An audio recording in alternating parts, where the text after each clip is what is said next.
안녕하세요, YC리브입니다. 2023년도 됐고 오랜만에 레노버 태블릿 하나를 구매했습니다. 레노버 태블릿은 저도 P21로 입문했었는데 그게 벌써 2년 전 일이네요. 조회수랑은 무관하게 제가 P21 문의점이었죠. 국내 최초 리뷰를 했었는데 그 뒤로도 프로, 플러스 등 넘버링을 바꿔가면서 많은 제품을 출시하는 터라 P21 프로 2020과 P21 플러스 2021까지 사용을 하고 잠시 건너뛰고 2023이라는 넘버링에 끌려 샤오신패드 플러스 2023을 구매했습니다. 기존 가성비 좋은 보급형 P11의 후속은 P10이라고 불리는 샤오신패드 2022로 출시를 했고 이 제품은 P11 플러스 2021 모델의 후속으로 보여집니다. 가격대는 크게 변동 없이 20만원대 중반대로 판매를 하고 있고요. 구매를 하기 전 사실 좀 많이 망설였는데 제품 리뷰를 찾아봐도 별로 없고 판매율도 부진하더라고요. 그럴만도 한 게 가장 큰 이유는 AP가 너프됐는데요. P11 플러스 2021은 스냅드래곤 750G, 2023은 미디어텍 헬리오 G99입니다. 물론 G99가 좀 더 최신 프로세서긴 하지만 벤치마크 수치 비교만 봐도 성능 차이가 나고 2021에 비해 사실 딱히 그렇게 장점이랄 게 없기도 할 뿐더러 심지어 글로벌 롬도 없고 내수롬 사용만 가능합니다. 벌써 느껴지죠? 이거 왠지 리뷰가 망한 것 같아요. 근데 뭐 P12 프로 모델도 내수롬으로 사용하기도 하고 반글화해서 사용하는 게 어렵지 않고 개인적으로는 치명적인 문제는 아니었지만 가격이 2021에 비해서 엄청 싼 것도 아니기 때문에 그런 부담을 안고 쓰기에는 소비자들의 관심이 적지 않았을까 생각합니다. 그래도 유튜브는 궁금증 해소 및 어그로 아니겠습니까? 저는 제품을 추천할 때도 있지만 결국 선택은 보시는 분들이 하는 거라 생각하기 때문에 궁금하셨던 분들은 이 영상으로 대리만족하시길 바라고요. 영상 처음부터 너무 결론 짓고 가는 것 같습니다. 그래도 재밌게 봐주세요. 제품 구성은 태블릿, 20W 충전기, 충전 케이블, TF 슬롯핀, 설명서로 구성되어 있습니다. 충전기는 110V라서 이전처럼 돼지코를 사용해서 써야 할 듯 하고요. 이전엔 C2 3.5mm 젠더도 있었는데 이 모델엔 없네요. 디자인을 보시면 참 한결같아서 놀랐습니다. 2년 전 P11 및 P11 프로 2020 모델과 거의 비슷한 디자인인데요. 뒷판엔 투톤으로 나뉘어서 한쪽은 메탈 소재 같은 느낌, 한쪽은 약간 샌드 처리된 플라스틱 느낌의 소재입니다. 이전 레노버 P11 제품을 사용해보신 분들은 아실 거예요. 그거와 동일합니다. 두께는 7.3mm로 2021보다 0.5mm 얇고 무게는 520g으로 동일합니다. 뒷판 디자인은 2021 모델과 비교해보면 좀 다르죠. 2021 같은 경우는 전체적으로 플라스틱 느낌이라면 약간 외형의 고급진 느낌은 그래도 2023 모델이 더 나은 듯 합니다. 후면 카메라 섬도 2023이 좀 더 신경 써서 만든 느낌이 있죠. 카메라가 크게 중요하지 않다는 게 함정입니다만 상단에 전원 버튼과 오른쪽에는 볼륨 조절 버튼이 있고 그 밑에는 TF카드 슬롯이 있습니다. 반대편에는 키보드 덕을 연결하는 단자가 있고요. 스피커는 여전히 쿼드 스피커로 구성되어 있습니다.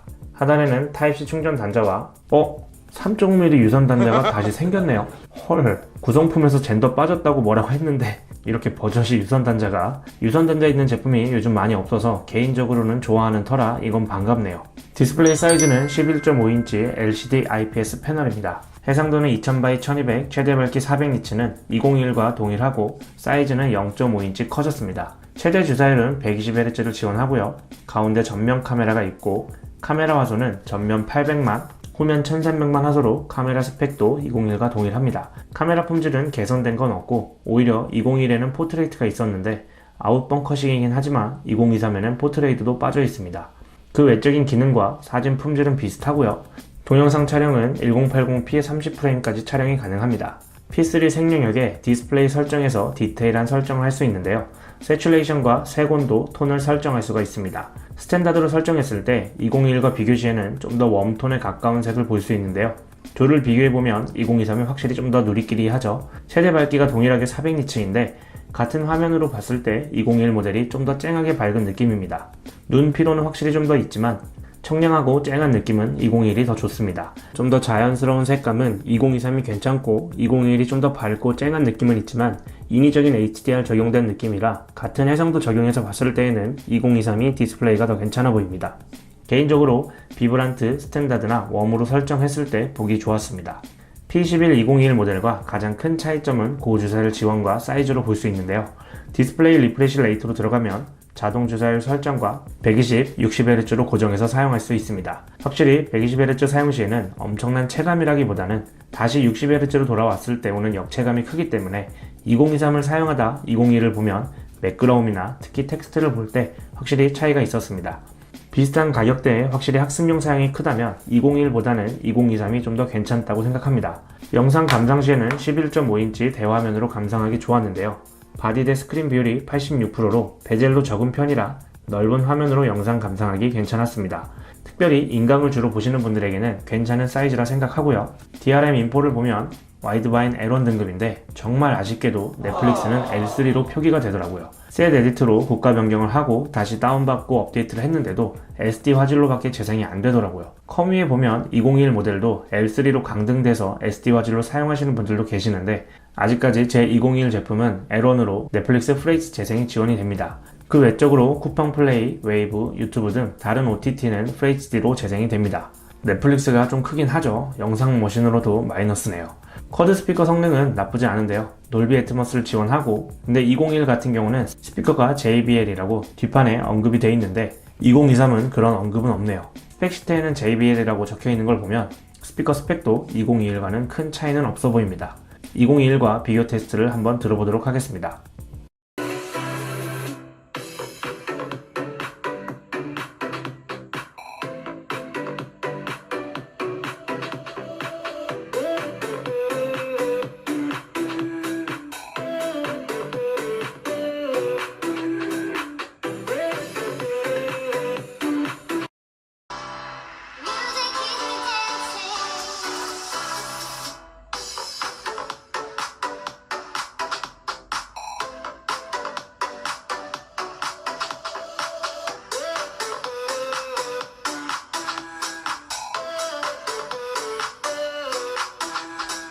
스펙을 한번 살펴보면 블루투스는 5.2, 램은 6기가, 제가 가진 모델은 128기가이고요. 2021 모델과 동일한 램과 스토리지입니다. 배터리는 7700mAh로 20W 고속 충전을 지원하고요. 스펙시트상 영상 재생 시 8시간 이상 사용 가능하다고 하는데 실제 체감은 배터리 소모가 조금 빨리 되는 느낌이더라고요. 100% 충전 시 70% 밝기에 유튜브 영상 재생으로만은 7시간 반 정도 재생이 가능했었습니다. AP는 미디어텍 헬리오 G99, 긱벤치 수치는 싱글 541, 멀티 1781입니다. 2021에 사용된 스냅 750G와 비교 시 너프된 걸 볼 수가 있죠. 스로틀링 테스트 시 15분 기준 에버리지 88% 정도 나왔고 2021은 90%가 나왔습니다. 좀 더 사용 시에는 더 떨어질 수 있지만 중국산 태블릿에서 평균 80% 미만이 꽤 많은데 90% 근사치 수준이면 무난하다고 생각하고요. 아쉬운 건 역시나 2021보다 너프됐다는 거죠. 3D마크 스코어입니다. 그래픽 성능도 그닥 좋은 건 아니기 때문에 고사양 게임들을 돌리기에는 다소 무리가 있는 편입니다. 비슷하지만 그래도 후속 제품인데 좋아진 게 아니라 너프되다 보니 이 부분에서 구매 메리트가 확실히 떨어지는 걸 볼 수 있습니다. 후속 모델을 더 저렴한 것도 아닌데 누가 다운그레이드 사겠어요. 물론 그 외적으로 나아진 부분도 있지만 태블릿은 AP가 핵심이죠. 최적화도 중요하다고 생각을 하는데 사용해보면서 느낀 건 750G와 비슷한 퍼포먼스라고 생각했을 때 멀티태스킹이나 앱 전환, 실행 등 발열이 그렇게 심하지 않았고 나름 빠릿하게 사용하는 데는 문제 없었습니다. 와이파이 6를 지원하고 마이크로 SD 카드는 1TB까지 확장 가능하고요. GPS는 없기 때문에 내비 사용은 어렵습니다. 전용 키보드 동 및 펜을 사용할 수 있고요. OS는 안드로이드 11을 사용하고 내수롬 사용이기 때문에 GUI 14를 사용합니다. 이건 업데이트가 가능해서 2021 모델도 동일하게 사용이 가능합니다. 제어 센터 역시 2021과 다른 거 없이 비슷하고요. 다크 모드, 리딩 모드, 자동 밝기 조절, 스크린샷 등이 있고 내수롬에서 멀티창 사용 방법이 3가지가 있는데 기본적으로 화면 분할 사용 시에 유튜브, 네이버 등을 동시에 사용할 때 화면 크기를 자유롭게 조절할 수가 있고요. 기본은 1:1 동일 사이즈로 놓고 사용이 가능합니다. 가로, 세로 모두 다 지원하고요. 또한 자유 형식을 선택하면 창을 하나 띄울 때 앱을 눌러보면 플로팅 윈도우를 사용 시 멀티창이 뜹니다. 창 사이즈 조절도 되고 유튜브 같은 경우 프리미엄을 사용 시 PIP로 사용도 가능합니다. 그 밖의 편의 기능은 얼굴 인식 잠금 해제, 더블 탭으로 화면 깨우기 등이 있고 또 제스처 사용과 내비게이션 바로 사용할 수가 있고요. 제스처 사용 시 세 손가락으로 쓸어내리면 화면 캡처가 되고 세 손가락으로 2번 누르게 되면 화면 분할, 꾹 누르고 있으면 부분 캡처로 사용할 수가 있습니다. 내수롬 사용이 좋은 건 이런 태블릿의 어시스턴트를 사용할 수 있다는 거죠. 글로벌 롬 사용 시에는 확실히 좀 제한된 부분은 있습니다. 게임 테스트 같은 경우는 사실 좀 아쉬운데요. 원신, 오딘, 아스팔트 9 모바일 배그를 진행해 봤습니다.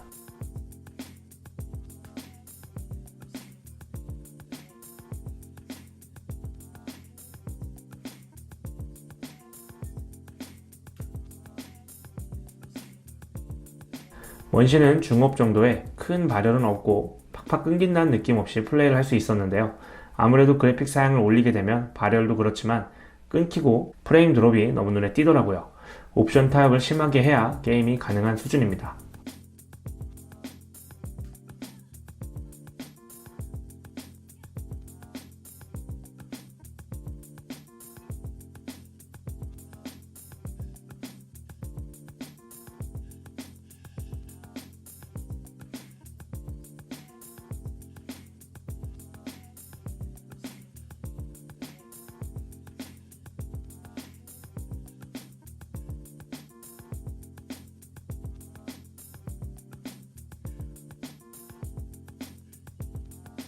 오딘 역시 그래픽 최고 사양하기에는 좀 무리가 있더라고요.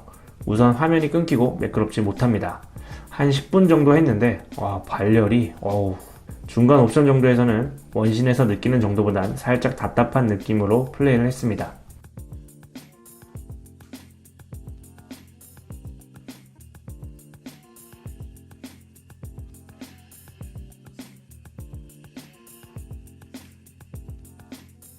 아스팔트 9 같은 경우는 그나마 앞에 두 게임보다는 할만했는데요. 플레이하면서 끊겨서 불편할 정도의 느낌은 아니라 무난하게 할만했습니다.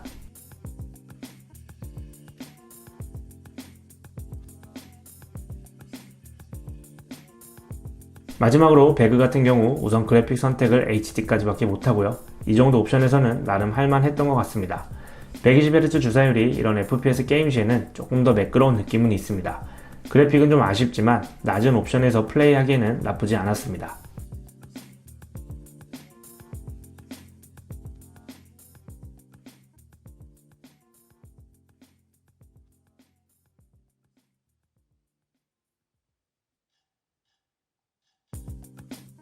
서두에 결론을 냈었던 것처럼 AP 너프는 좀 많이 아쉽긴 해요.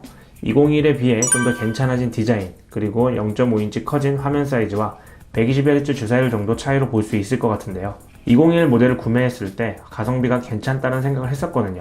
그렇지만 2023 모델은 비슷한 가격에 이걸 산 건 좀 아쉽다라는 생각이 더 많이 듭니다.